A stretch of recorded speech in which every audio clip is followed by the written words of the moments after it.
Hey there, friends. I'm thrilled you're here with me today. Let's dive into something that could change the way you navigate life's trickiest moments. Imagine this: toxic people, those energy-draining, drama-stirring shadows in your life, suddenly lose their power over you. Not because they've changed, but because you have.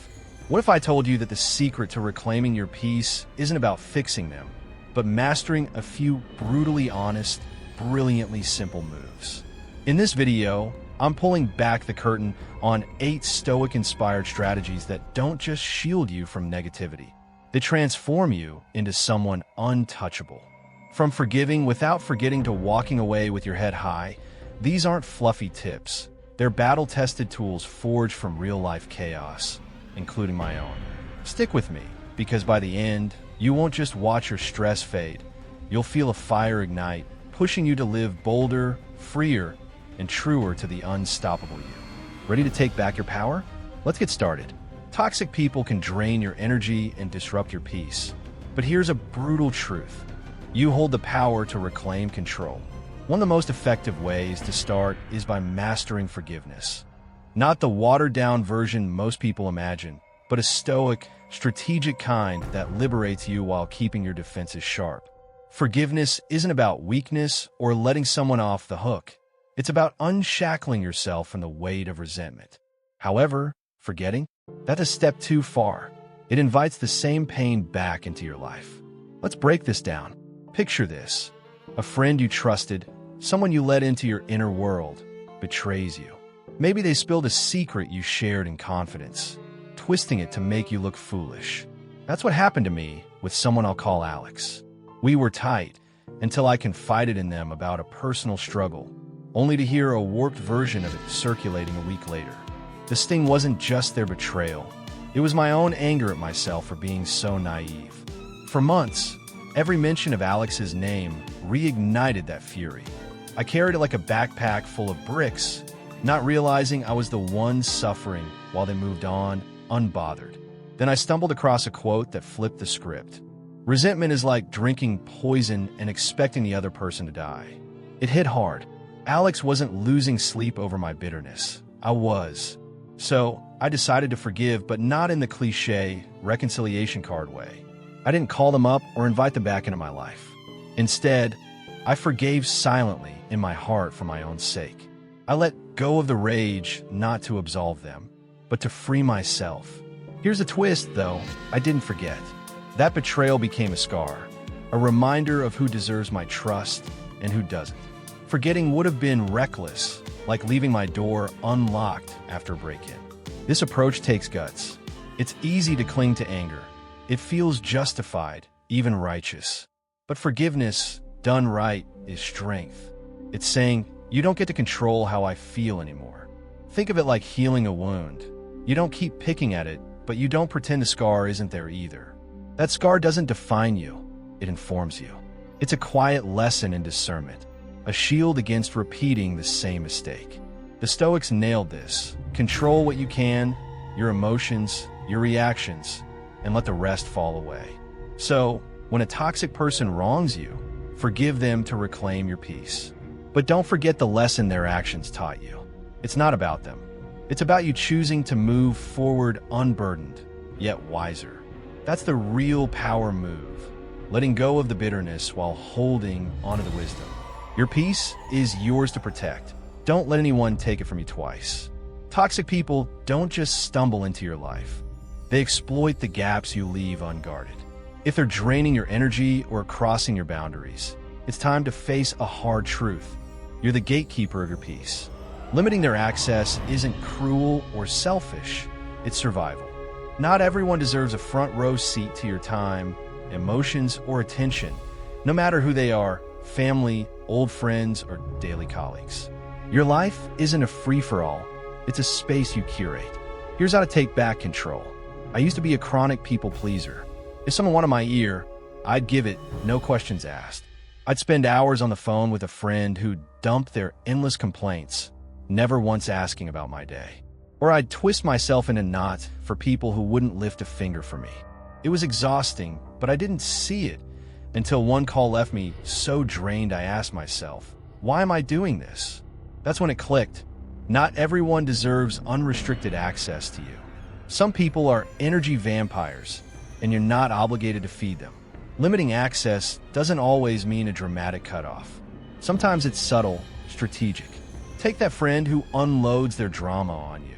Try responding with, "That sounds rough. What's your plan?" Watch how fast they lose interest when you stop playing therapist. Or that relative who nitpicks your choices. Nod, smile, and keep your details vague. Their criticism fizzles when they don't have ammo. I had a coworker once, a gossip magnet who trapped me with office drama. I started saying, "I'm not into that," and walking away. Awkward at first, sure, but they stopped bothering me. Boundaries work. Think of your life like a VIP club. You're the bouncer, and not everyone makes the list. Toxic complainers? General admission, if they're lucky. Drama queens? They're stuck in the parking lot. The people who respect and uplift you? They're in the VIP lounge, where the real connections happen. It's not about being cold. It's about being smart. Your time and energy are finite. Don't squander them on those who don't value you. Some might call you distant, but here's the question. Do you want everyone's approval or the respect of those who matter? The Stoics would back this. Focus on what's in your control.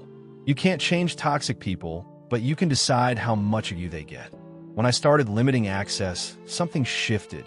The right people stepped up, and the wrong ones faded out. It's a win-win. Protecting your peace isn't a luxury. It's a necessity. Downgrade the toxic players in your life, and you'll see how much lighter you feel. Their chaos loses power when you stop handing them the keys to your world. Value yourself first, and the rest falls into place. Toxic people thrive on tension. They're emotional arsonists, tossing sparks to ignite drama, arguments, or your frustration. Confronting them head-on often fuels the fire, but there's a smarter way to douse it. Humor.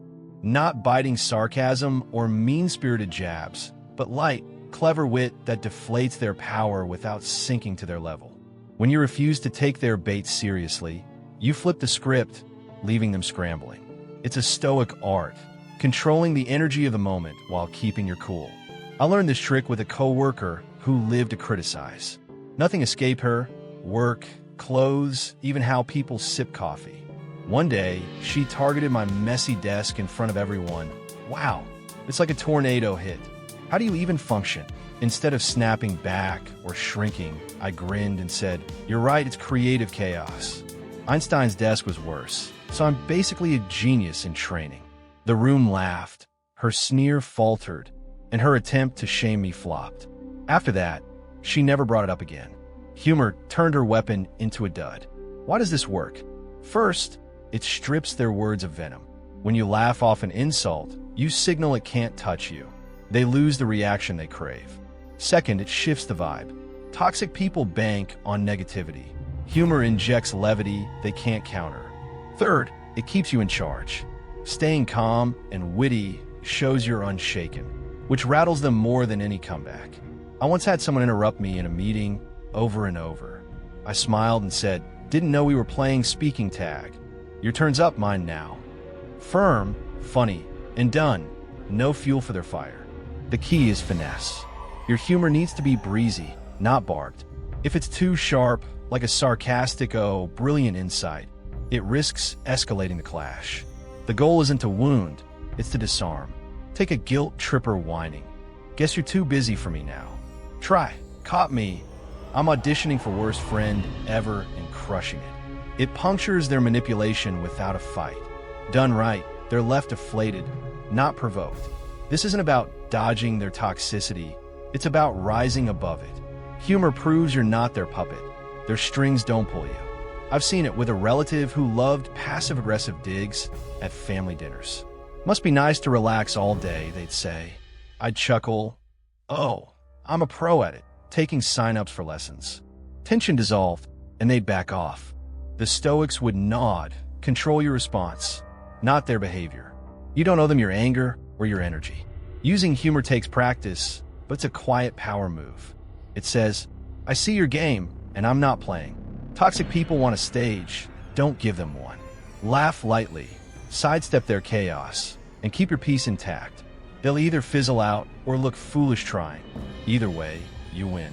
Toxic people have a knack for keeping you hooked. Guilt trips, promises of change, or that nagging voice asking if leaving makes you the villain.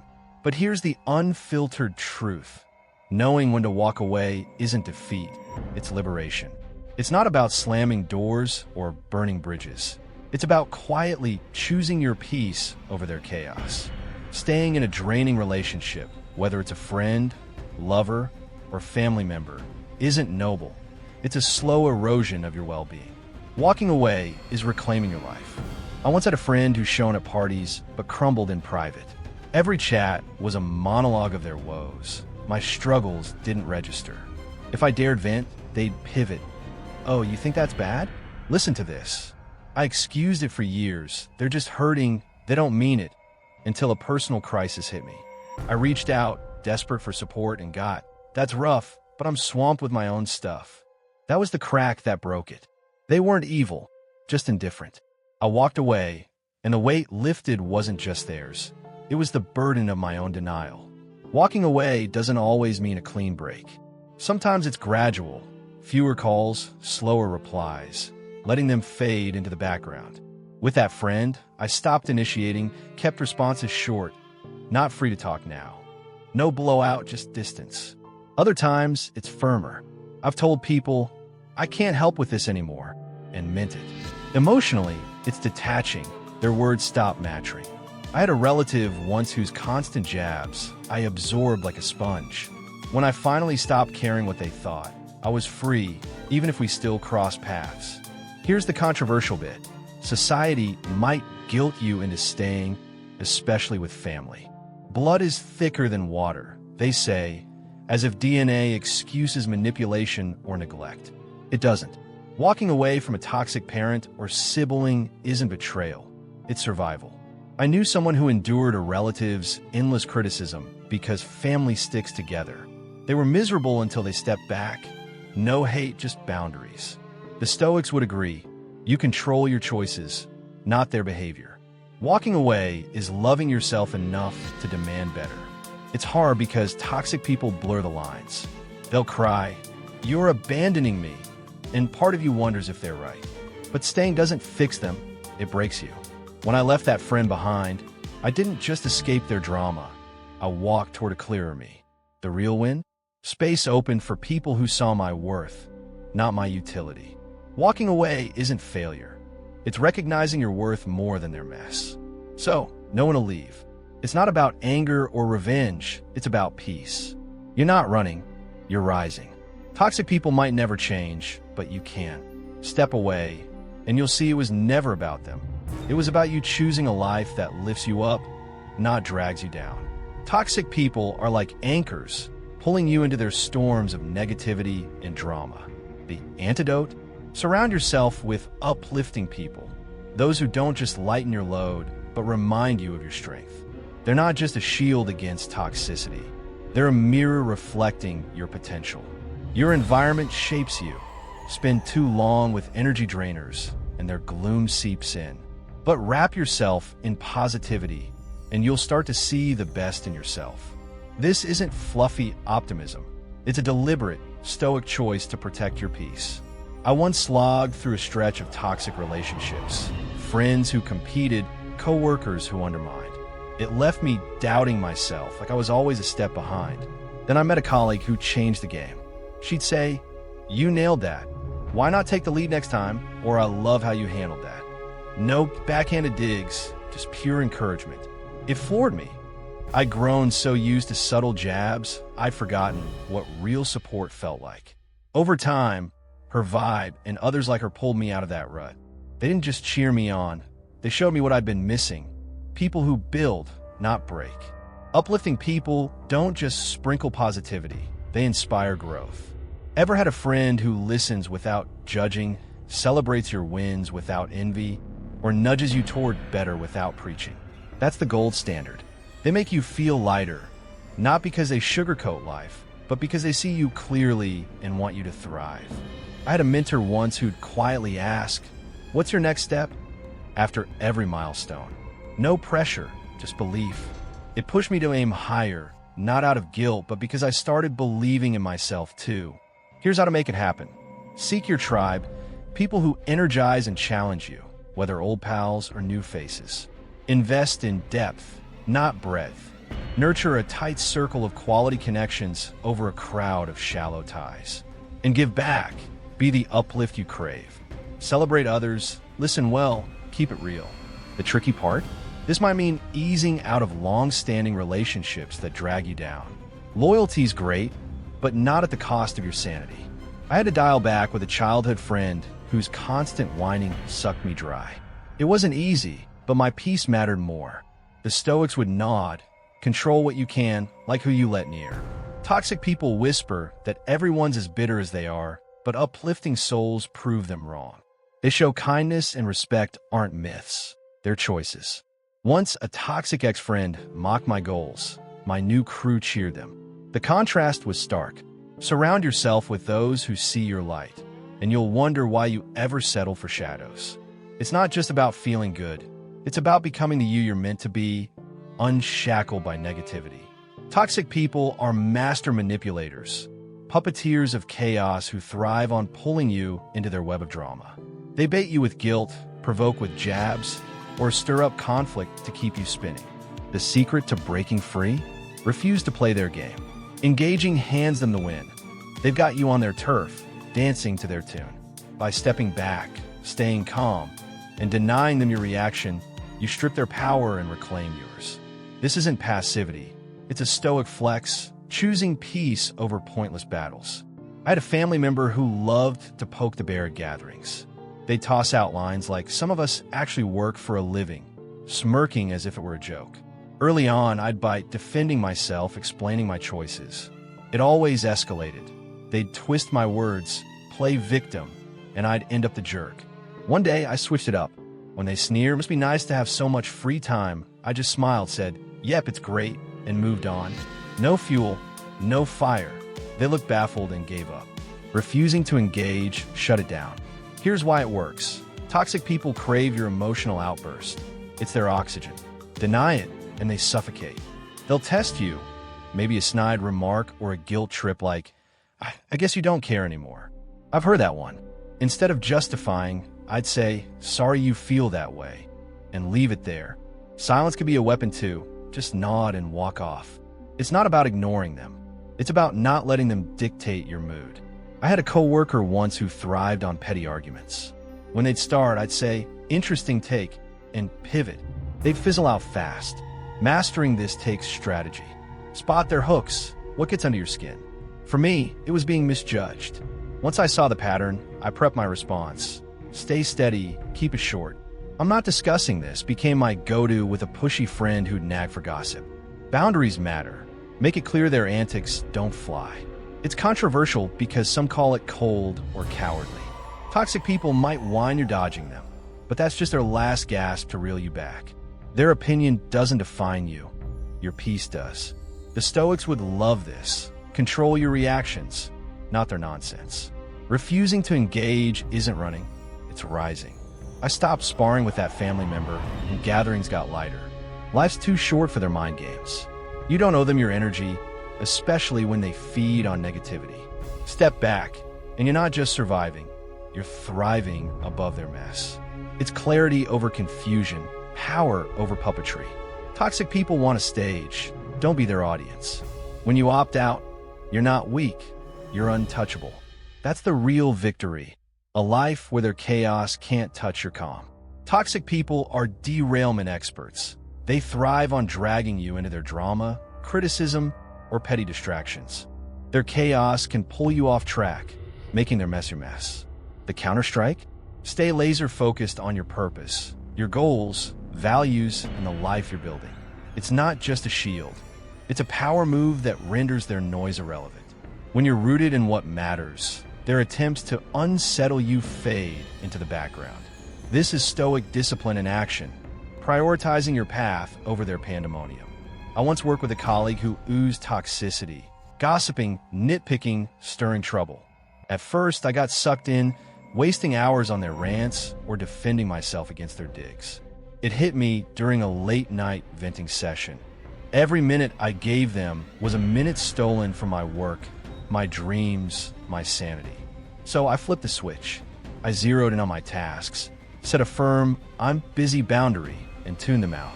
The more I poured into my purpose, excelling at my job, chasing my goals, the less their antics mattered. They lost their grip, and I gained traction. Staying focused isn't passive, it's intentional. Toxic people love to hijack your attention.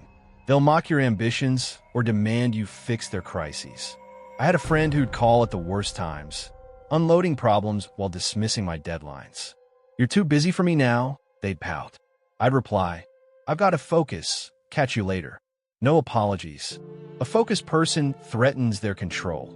If you're thriving, you're not their pawn.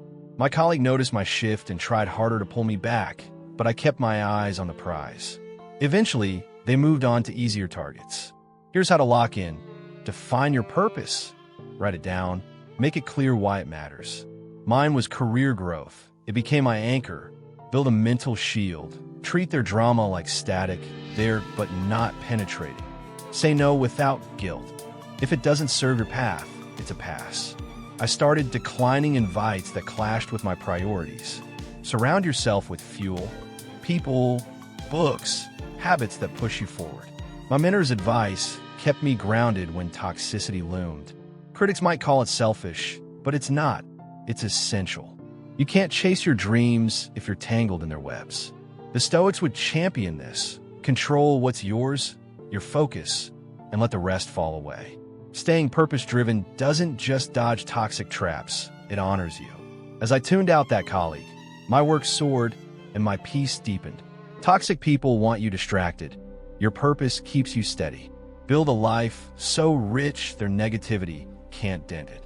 I did, and their chaos became background noise to my progress. That's the win, not just surviving their games, but thriving beyond them. Your purpose is your compass. Let it guide you past their storms. Toxic people can leave you itching to vent. Gossiping about their antics feels like a quick release, a way to even the score. But here's the catch, it backfires.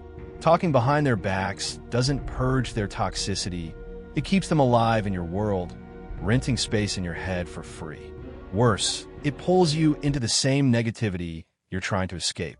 Avoiding gossip isn't about being polite, it's a stoic power play, starving their chaos of oxygen while preserving your peace. You win by rising above, not stooping down. I learned this the hard way with a coworker who thrived on conflict, spreading rumors, picking fights, dragging everyone into their mire. A few of us would huddle at lunch, swapping stories about their latest stunts. It felt like bonding, a shared gripe fest. But I noticed something. Every session left me heavier, not lighter. The bitterness lingered, and when they somehow caught wind of our chats, they spun it into a victim sob story. I'd handed them ammo. That's when I quit the gossip game, focused on my work, kept it civil, and let their drama die out. The shift was instant. Less noise, more clarity. Gossip fuels toxic people. They crave attention, even the negative kind. Ranting about them keeps their spotlight on, making you a player in their script. Step out, and the show flops. I had a friend once who'd twist every favor into a guilt trip. I'd vent to others. Can you believe this? Until I realized I was the one still tangled up. I stopped talking, started distancing, and their hold faded. Avoiding gossip doesn't mean bottling it up, vent smartly.